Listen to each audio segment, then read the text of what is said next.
सूरत माइदा आयत नंबर 91।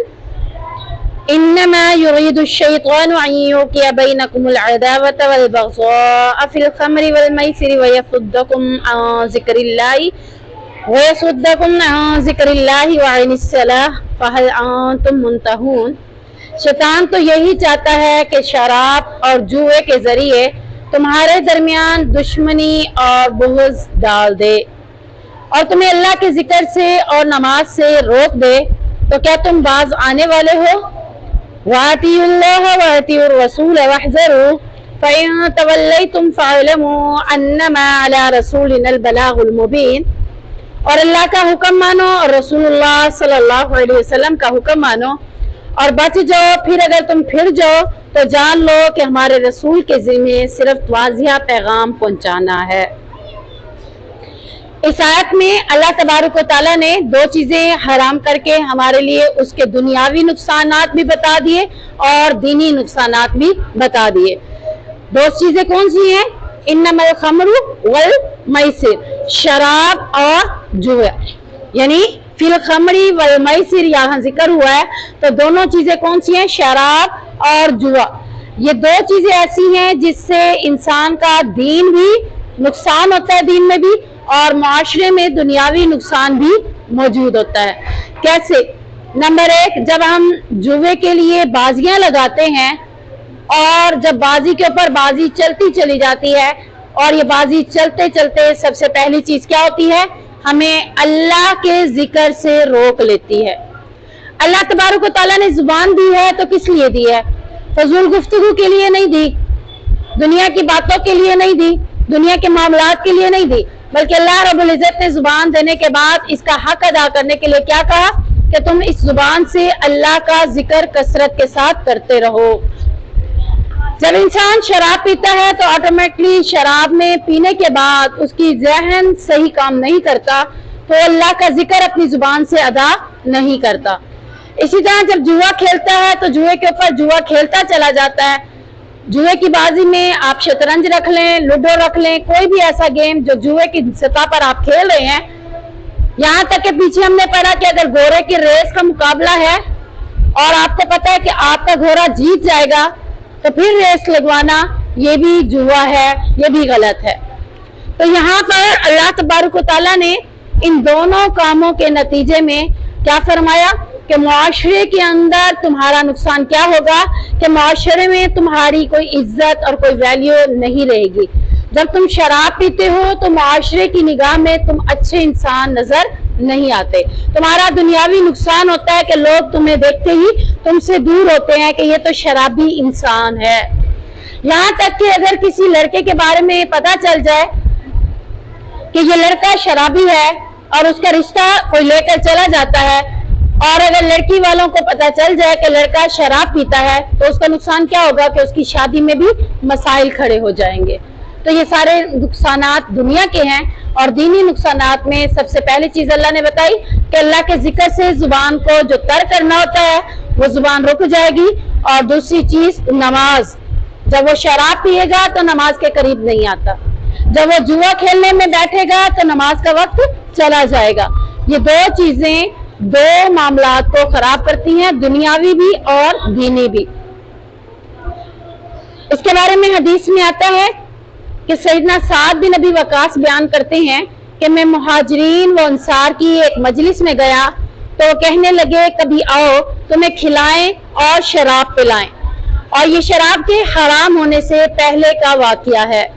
चुनांचे एक दिन मैं उनके यहाँ एक बाग में गया तो क्या देखता हूँ कि उनके पास एक ऊंट की भुनी हुई सिरी और शराब का एक मशकीजा रखा हुआ है।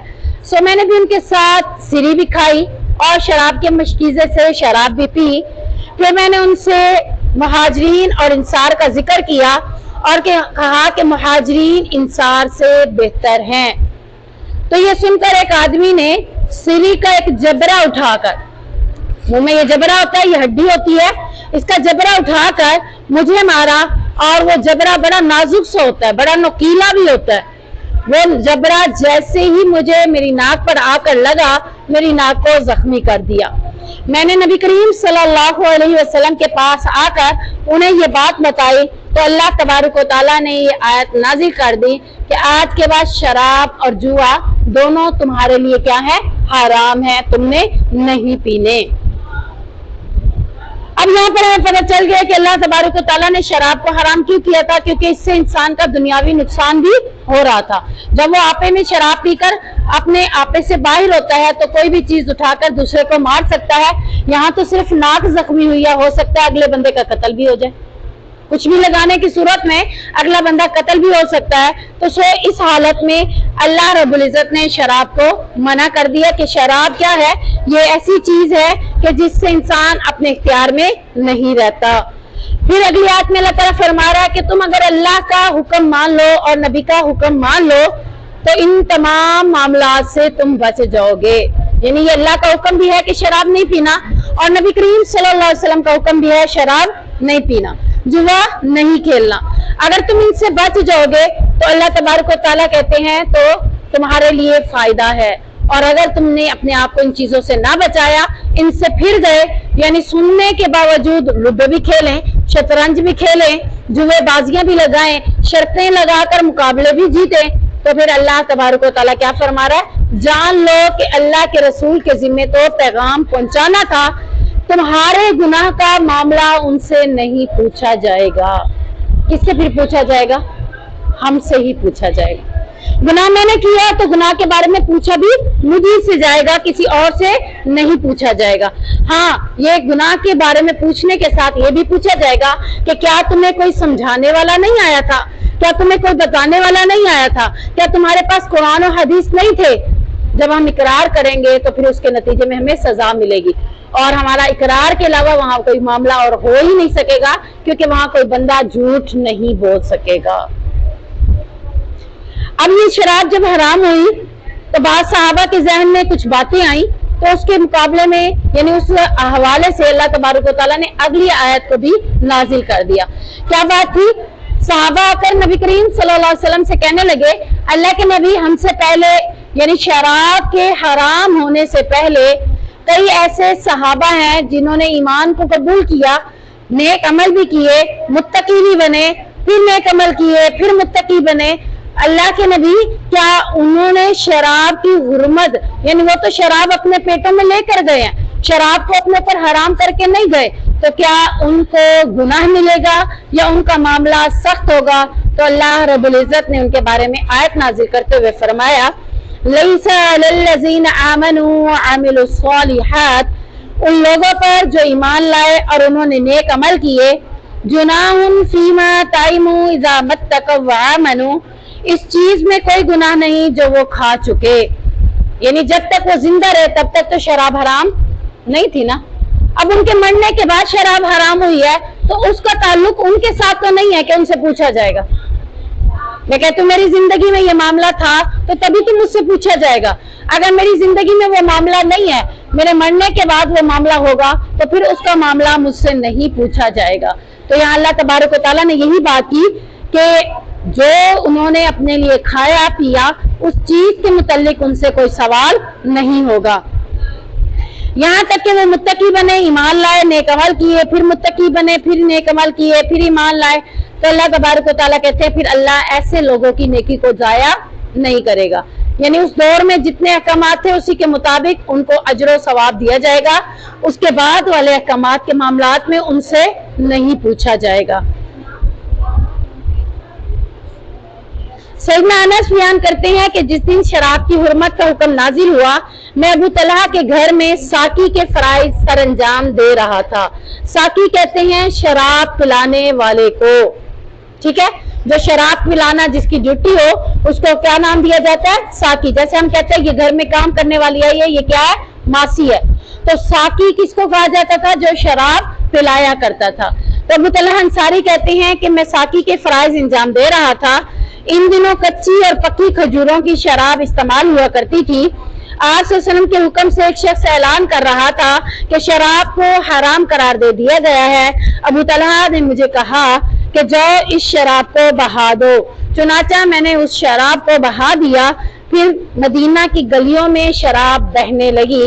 بعض لوگوں نے کہا کہ فلاں فلاں شخص فوت ہو گئے ہیں, ان کے پیٹوں میں تو شراب تھی, تو اللہ تعالیٰ نے اس موقع پر ان کے حوالے سے یہ آیت نازل کی کہ ان کو کوئی گناہ نہیں ہوگا کیونکہ ان کی زندگی میں شراب حرام نہیں ہوئی تھی. یا ایھا الذین آمنوا لیبلونکم اللہ بشیء من الصید تنالہ ایدیکم ورماحکم لیعلم اللہ من یخافہ بالغیب. اے لوگو جو ایمان لے آئے ہو, یقیناً اللہ تمہیں شکار میں سے کسی چیز کے ساتھ ضرور آزمائے گا جس پر تمہارے ہاتھ اور نیزے پہنچتے ہوں گے, تاکہ اللہ جان لے کون ان سے بن دیکھے ڈرتا ہے. فمن اعتدى بعد ذلك فله عذاب علیم. پھر جو اس کے بعد حد سے بڑھے گا تو اس کے لیے دردناک عذاب ہوگا. یہاں اللہ تعالیٰ مومن بندوں کو مخاطب کر کے فرما رہے ہیں کہ اللہ تعالیٰ ان کو آزمائے گا. کس چیز میں آزمائے گا؟ کچھ بھی ایسے احکامات دے کر آزمائے گا تاکہ پتہ چلے کہ اللہ کا فرما بردار بندہ کون سا ہے اور اللہ کا نافرمان بندہ کون سا ہے. اسی لیے اللہ تعالیٰ نے ان کے اوپر حالت احرام میں شکار کرنے کو حرام قرار دیا تھا. حالت احرام کسے کہتے ہیں؟ جب انسان عمرے کے لیے احرام باندھ لے یا حج کے لیے احرام باندھ لے تو اسے کیا کہیں گے؟ وہ شخص اب کیا ہے؟ حالت احرام میں ہے. آپ صلی اللہ علیہ وسلم کے دور میں کوئی جہاز نہیں تھے, لوگ دور دراز سے سفر کرنے کے لیے آتے تھے.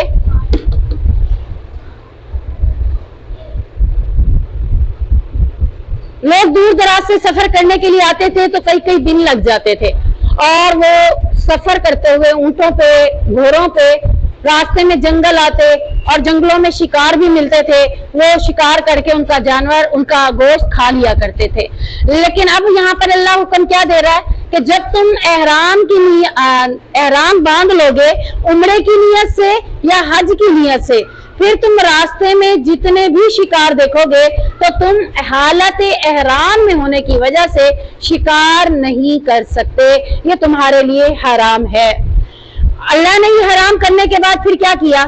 حالت ایسے کر دی کہ انہوں نے احرام باندھے ہوئے تھے اور جنگل میں سفر کر رہے تھے کہ راستے میں ارد گرد کئی ایسے شکار اللہ نے بھیج دیے تاکہ اللہ آزمائے کہ میری بات کے پر عمل کون کرتا ہے اور میری بات کی نافرمانی کون کرتا ہے.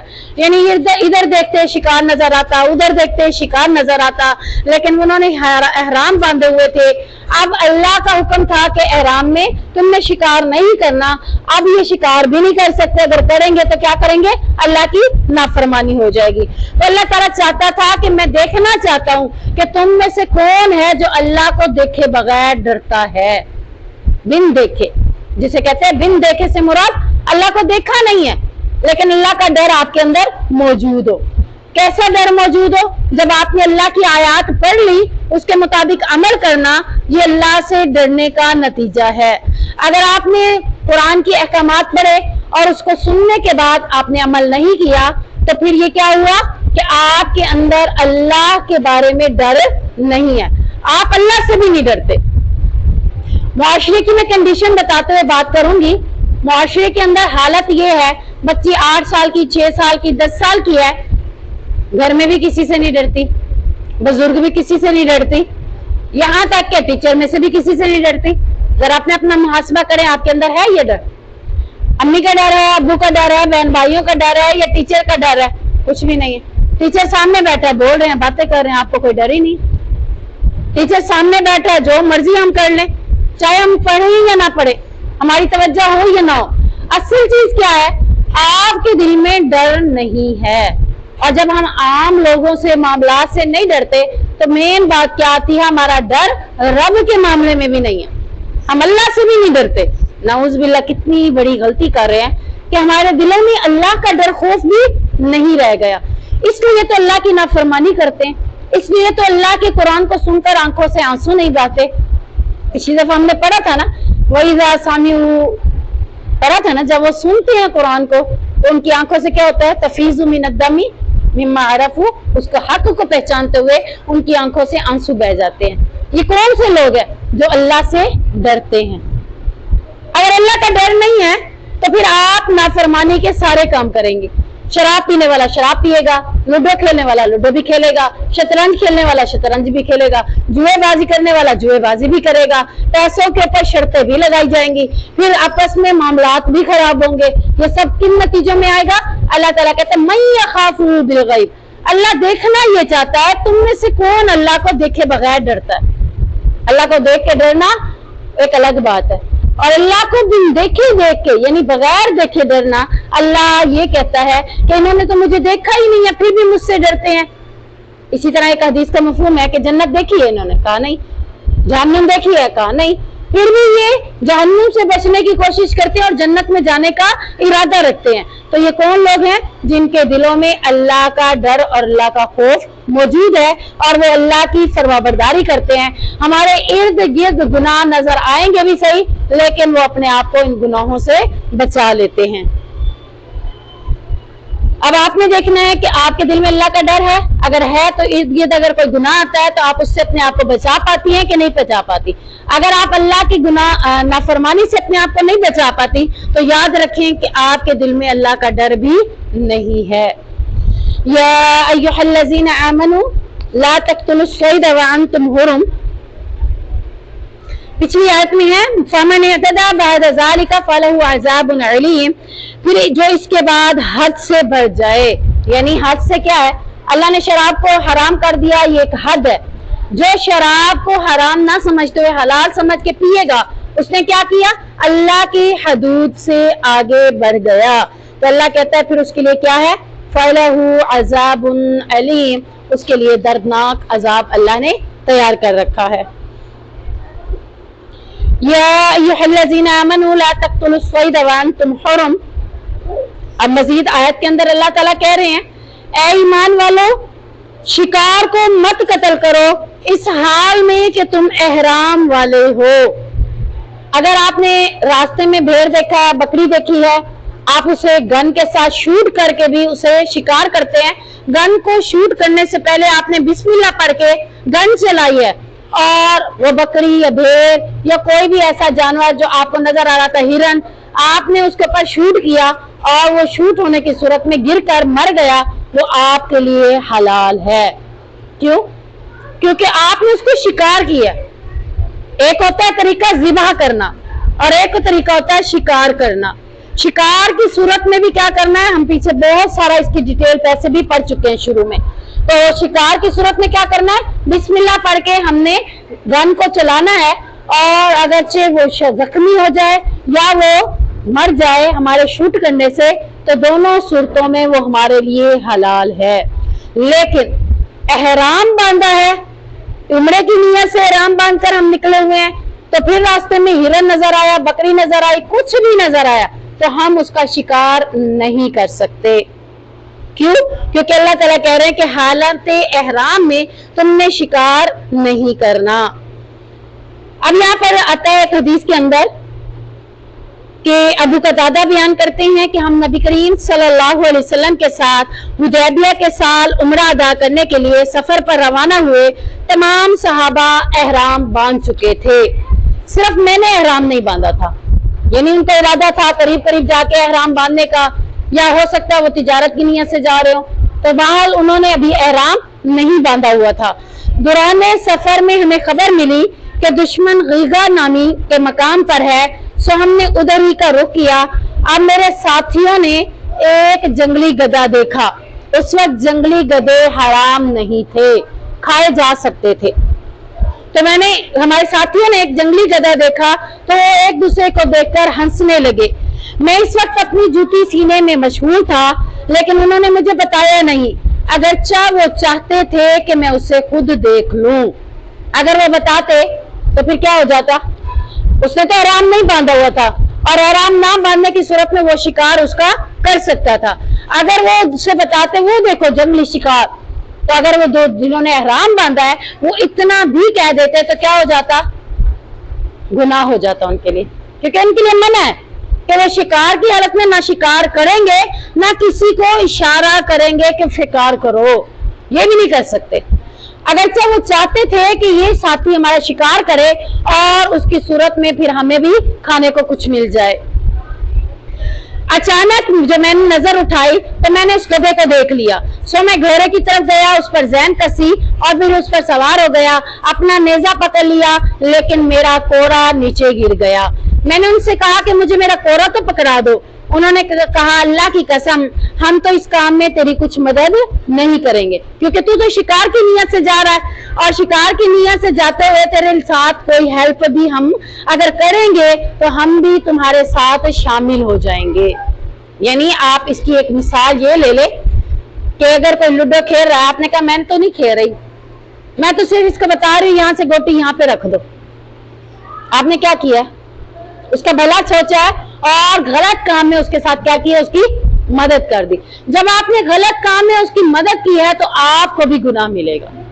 यानी इतना कह देना भी गुनाह है। अब यही से पता चल रहा ना इस हदीस से कि उन्होंने कहा हम तो तुम्हारे इस काम में थोड़ी सी भी तुम्हारी मदद नहीं करेंगे। कहते हैं मुझे गुस्सा तो आया, बाहर में उतरकर और कोड़ा लेकर फिर सवार हुआ, फिर मैं घोड़े के जरिए उस पर हमलावर हुआ और नेजा चबोकर उसे रोक दिया। अब मैंने फिर उनसे मदद तलब की तो उन्होंने फिर मेरी मदद करने से इनकार कर दिया। अलगर्ज बाद में सभी ने उसमें से खाया। फिर मैं रसूलुल्लाह सल्लल्लाहु अलैहि वसल्लम से जा मिला, आपको अर्ज की कि हमने एक जंगली गधा शिकार किया है और उसमें से कुछ हमारे पास मौजूद है। आप सल्लल्लाहु अलैहि वसल्लम ने फरमाया, क्या तुम में से किसी ने शिकार किया था या उस पर हमला करने के लिए तुम में से किसी ने कुछ कहा हो?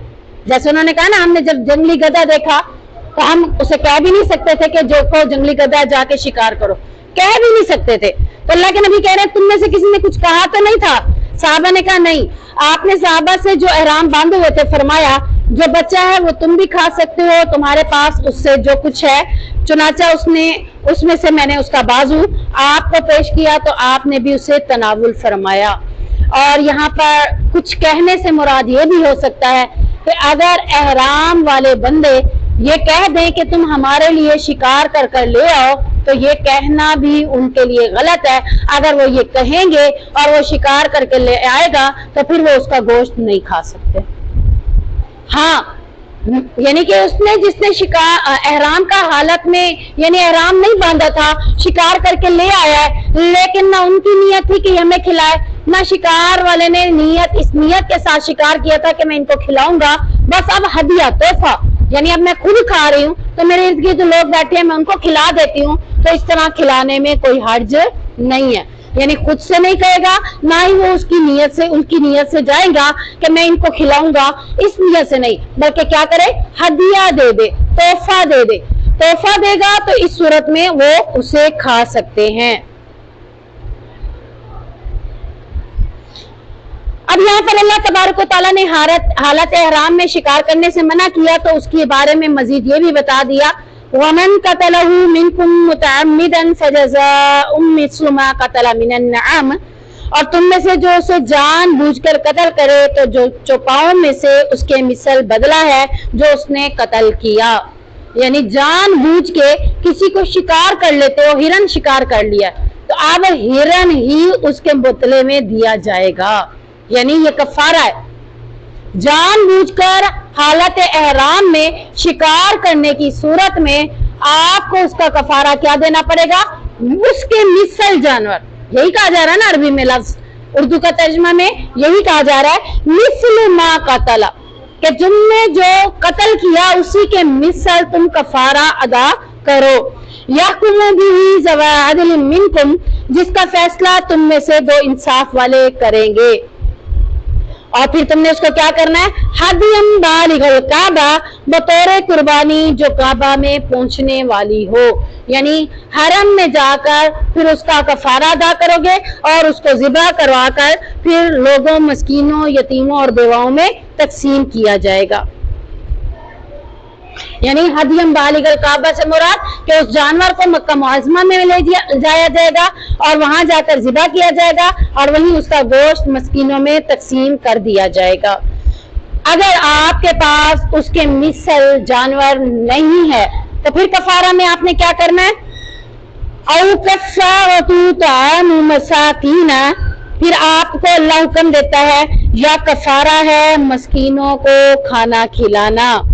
یعنی قربانی کا جانور، وہ جو جانور تم نے شکار کیا ہے اس کی قیمت کے مطابق، یعنی اگر وہ 10,000 کا جانور تھا تو 10,000 کا کھانا تمہیں مسکینوں میں بانٹنے کا اللہ حکم دے رہا ہے۔ سمجھ آ گئی بات کی کہ پہلے تو وہ اسی کے مثل جانور لے آئے گا، اگر اس کے مثل جانور نہیں ہے اس کے جانور کی قیمت لگائے گا اور اسی کے برابر اس کو مسکینوں کو کھانا، یعنی مسکینوں کو اتنا رقم کا کھانا کھلایا جائے گا۔ اگر یہ بھی نہیں کر سکتے تو پھر تیسرا کفارہ کیا ہے؟ اللہ تبارک و تعالیٰ فرماتے ہیں صیام یذیق وبال امرہ، تیسرا کفارہ یہ ہے یا اس کے برابر روزے رکھنا۔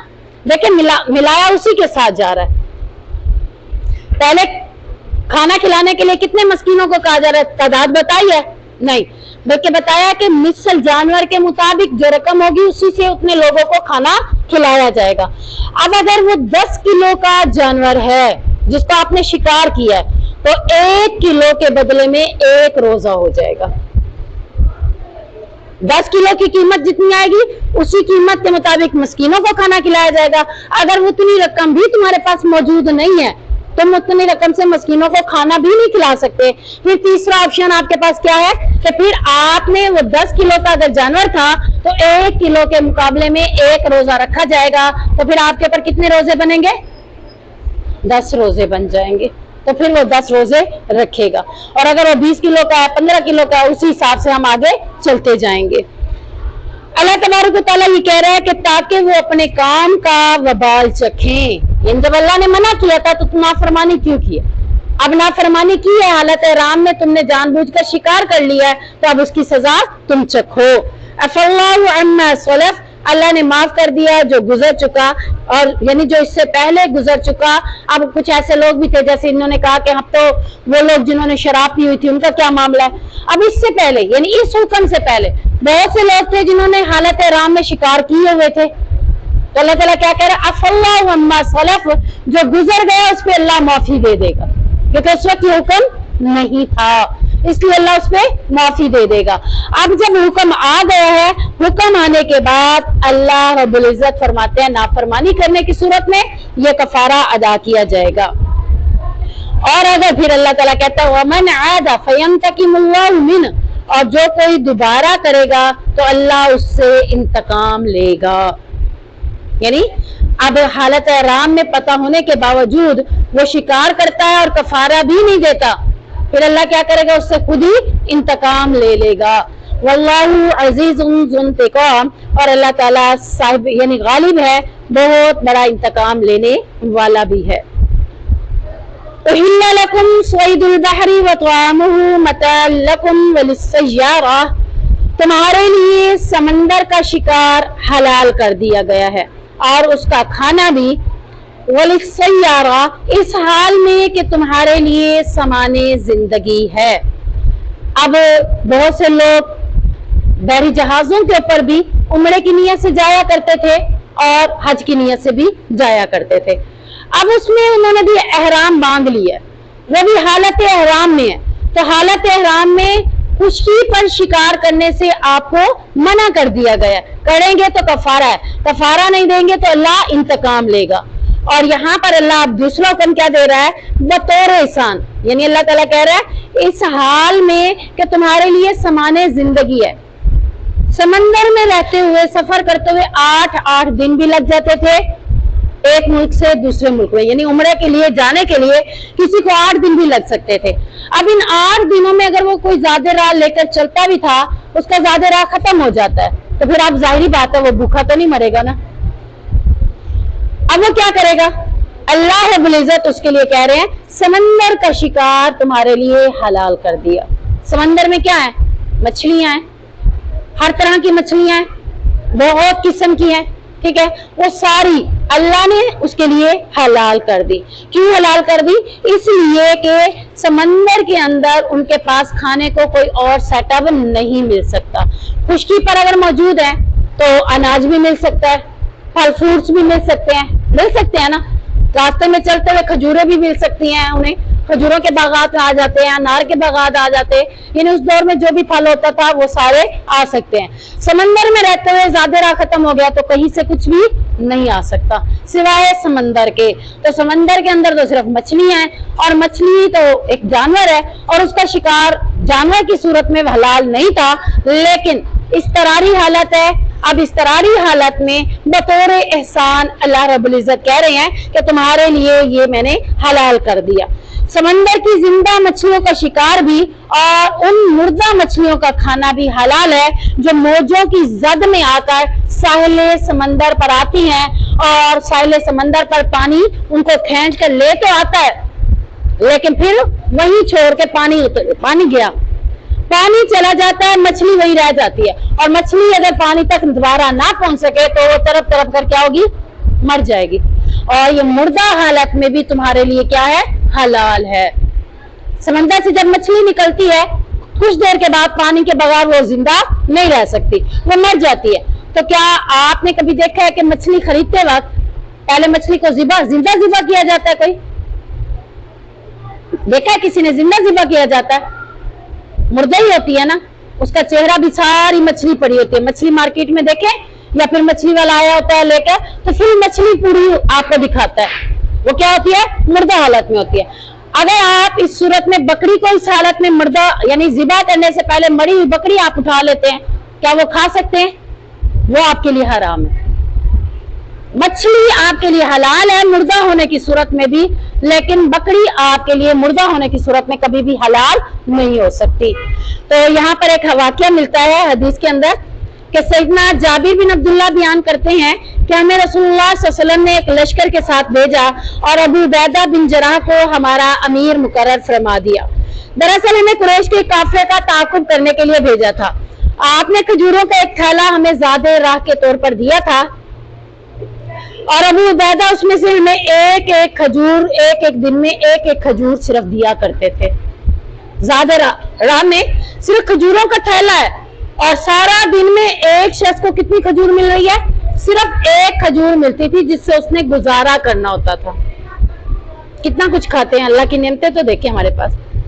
ایک کھجور سے اس نے گزارا کرنا تھا. تو راوی نے جابر سے دریافت کیا کہ تب تم ان کھجوروں کے ساتھ کیا کرتے تھے؟ یعنی صبح سے لے کر شام تک تمہیں ایک کھجور ملتی تھی جس سے تم نے گزارا کرنا ہوتا تھا، تو تم ان کھجور کے ساتھ کیا معاملہ کرتے تھے؟ انہوں نے بتایا کہ ہم اس طرح ان کو چوسا کرتے تھے جیسے بچے چوستے ہیں، پھر اوپر سے پانی پی لیتے اور یوں صبح سے شام تک ایک ہی کھجور سے گزارا کرتے تھے. آپ ٹافی لے لیں منہ میں، جتنے ٹائم تک چاہیں تو اس کو رکھ سکتے ہیں. جتنے ٹائم سے مراد یہ ہے کہ جب تک آپ کے منہ میں ہے آپ اسے کاٹیں گے نہیں تب تک وہ ختم نہیں ہوتی، اور اگر آپ نے اس کو کاٹ لیا تو فوراً ختم ہو جائے گی، اور اگر آپ اسے چوستے رہے تو کافی ٹائم تک وہ چوسی جا سکتی ہے. اور اگر آپ تھوڑی دیر کے لیے چوس کے نکال لیں تو 2 دن کیا 4 دن بھی آپ اس کو استعمال کر سکتے ہیں. لولی پاپ کو دیکھ لیں، چلے ٹافی کی نہیں سمجھ آئی، لولی پاپ تو منہ سے نکال ہی لیتے ہیں نا، ٹافی تو کوئی نکالتا ہوگا، لولی پاپ کو منہ میں لینے کے بعد پھر ہی نکل آتا ہے نا. اب چاہے دوبارہ اس کو ریپر لگا کے آپ رکھ لیں، شام تک اگر آپ کو کسی نے کہا کہ آج ہی ایک لالی پاپ ہی کھانا ہے تو آپ بھی تو اس طرح سے کھا سکتے ہیں نا. تو صحابہ نے ایسے ہی ایک کھجور کو سارا دن میں استعمال کیا. اور پھر ہم کبھی درختوں کے پتوں کو ڈنڈے مار کر گراتے اور پانی میں بھگو کر اسے کھا لیتے. آپ ذرا تصور تو کریں کہ کبھی اگر آپ کو درختوں کے پتے کھانے پڑ جائیں، کھا سکیں گے؟ کیا فلسطینیوں نے سوچا تھا کہ ہمیں درختوں کے پتے کھانے پڑیں گے، زمین کی مٹی کھانی پڑے گی؟ یقین جانے اس وقت فلسطین کے اندر بھوک کی اس قدر شدت ہے اور غذائی قلت ہے، غذا نہ ہونے کی وجہ سے بچے مٹی بھی کھا رہے ہیں، بڑے درختوں کے پتے بھی کھا رہے ہیں. کیا انہوں نے سوچا تھا؟ وہ بھی آپ کی طرح اپنے گھروں میں رہتے تھے، وہ بھی آپ کی طرح اپنے گھروں میں عیاشی کی زندگی گزارتے تھے، ہر ٹائم کھانا پینا ہر چیز موجود تھی، کچھ بھی ایسا نہیں تھا کہ وہ غریب تھے، نہیں، بڑا سٹیٹس تھا ان کا. اس کے باوجود جب کافر نے ان کے اوپر حملہ کیا تو یہاں تک انہیں مجبور کر دیا کہ غذائی قلت کی اتنی زیادہ معاملات خراب ہیں کہ کانٹ کے یعنی سوکھے ہوئے پڑے، ہڈیوں کے ڈھانچے بنے پڑے، مجبوری میں انہیں مٹی کھانی پڑ رہی ہے، مجبوری میں انہیں درخت کے پتے کھانے پڑ رہے ہیں.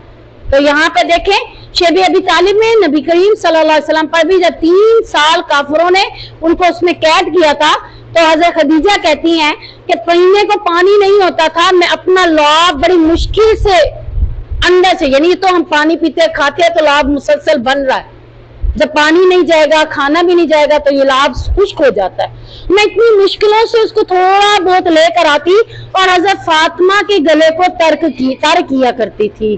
وہ بچی تھی نا، آپ اندازہ کریں ہمارے اوپر ایسے کوئی حالات نہیں آئے، لیکن ہم اللہ کی نافرمانیاں کتنی کر رہے ہیں، اور جب ہم اللہ کی نافرمانی کر رہے ہیں تو پیچھے اللہ نے کیا کہا ہے؟ اللہ انتقام لینے والا ہے، اور انتقام پھر اللہ کیسے لیتا ہے؟ ایسی ہی آزمائشیں اللہ تعالیٰ بھیج کر پھر انتقام لیتا ہے. کہتے ہیں کہ ہم اسے بھگو کر پتوں کو پانی میں کھا لیتے تھے. بہرحال چلتے چلتے ہم ساحل سمندر پر پہنچ گئے. وہاں ہمیں ایک بڑا ٹیلا نظر آیا. جہاں ہم اس کے قریب آئے تو وہاں امبر نامی مچھلی نکلی، یعنی ایک مچھلی نکلی. سیدنا ابو عبیدہ نے دیکھ کر کہا یہ تو مری ہوئی ہے. پھر فرمایا کہ نہیں، ہم رسول اللہ صلی اللہ علیہ وسلم کے نمائندے ہیں، اللہ کے راستے میں نکلے ہوئے ہیں، اور تم لوگ اس وقت اضطراری کیفیت میں ہو، لہٰذا تم اسے کھا سکتے ہو. ہم کل 300 آدمی تھے، یعنی یہ کتنا لشکر تھا؟ 300 آدمیوں کا لشکر تھا. اب آپ اس مچھلی کی حیرانگی تو دیکھیں، کتنی بڑی مچھلی انہیں ملی تھی. کہتے ہیں جو اسے مسلسل 1 مہینہ تک کھاتے رہے، یعنی اتنی بڑی مچھلی تھی کہ 300 آدمی روزانہ اسے کھاتے تھے، 1 مہینہ تک لگاتار کھاتے رہے، یہاں تک کہ ہم موٹے ہو گئے. یعنی گوشت کھا کھا کر ہم موٹے ہو گئے. ہم اس کی آنکھ کے خول سے، یہ کھول کھڑا ہے جس کے اوپر آپ وہ لگاتی ہیں، کیا لگاتے ہیں؟ لینز، جو کہ دھوکہ دینے کے لیے لگائے جاتے ہیں، خوبصورت دکھانے کے لیے. اس کے خول میں، یعنی اس کے خول سے تیل کے مٹکے بھرتے تھے. یعنی اتنا اس کا بڑا خول تھا کہ اس میں سے تیل اتنا نکلا کہ ہم نے مٹکے بھر لیے، اور بیل کے برابر اس کی بوٹیاں کاٹتے تھے. بیل، ایک بہت بڑا بیل دیکھ لیں، اس کے برابر اس کی بوٹیاں کاٹتے تھے. ابو عبیدہ نے ہم میں سے 13 آدمیوں کو اکٹھا کیا اور انہیں اس کی آنکھ کے خول میں بٹھا دیا.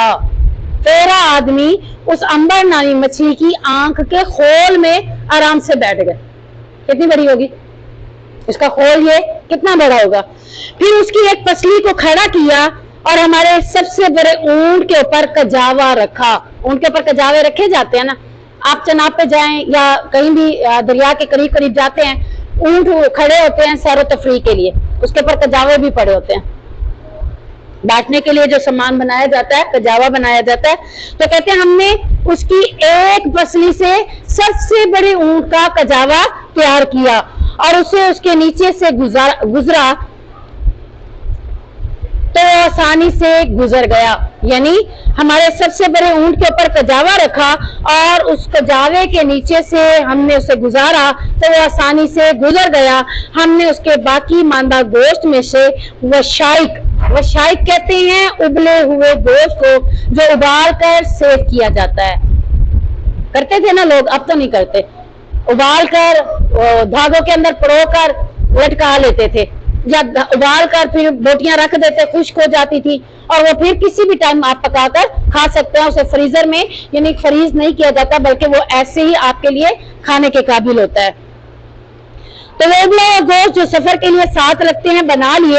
پھر جب ہم واپس نبی کریم صلی اللہ علیہ وسلم کے پاس مدینہ آئے، آپ کی خدمت میں حاضر ہوئے تو یہ سارا واقعہ ہم نے آپ کو کہہ سنایا.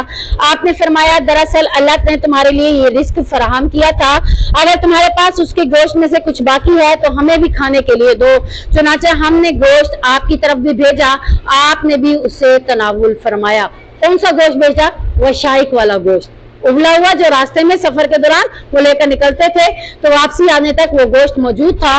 اس کو نبی کریم صلی اللہ علیہ وسلم کو بھی دیا، نبی صلی اللہ علیہ وسلم نے اس سے بھی کھایا.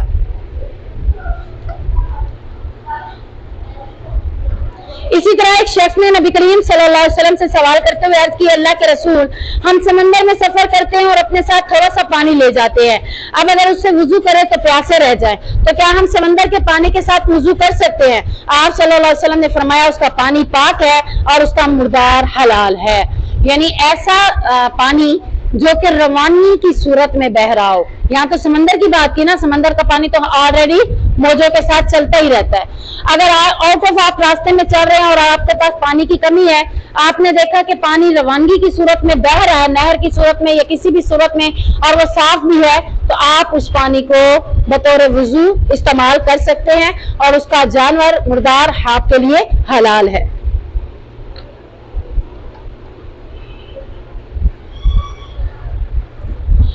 वहुर्रिमा अलैकुम सैदुल बर्रि मा दुमतुम हुर्रमा, और काफिले के यानी तुम पर खुश्की का शिकार हराम कर दिया गया है जब तक तुम एहराम की हालत में हो।